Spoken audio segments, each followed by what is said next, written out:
थांब आणि माझ्याकडे बघ. परत तोच विचार. सकाळपासून तेच तेच डोक्यात चालू आहे ना.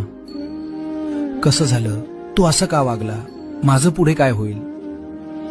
डोकं फुटायची वेळ आली आहे ना. अरे वेड्या, एकाच जागी गोल गोल फिरून तुला काय मिळणार आहे. फक्त डिप्रेशन आणि अंधार. त्यात कोळ्यासारखा स्वतःला सारखवून घेतलेस. बाहेरचं जग सुंदर आहे, पण तुला ते दिसत नाही. ती घटना घडून गेली, तो वाईट काळ कधीच संपला, पण तू अजूनही मनानं तिथेच अडकलायस. आता बास, डोक्याला एक जोरात झटका दे. घरातून बाहेर पड, कोणाशी तरी बोल. हे चक्र तोडल्याशिवाय तू बरा होणार नाहीस. मी तुझ्या सोबत आहे, पण बाहेर पडण्यासाठी पहिलं पाऊल तुलाच टाकावं लागेल.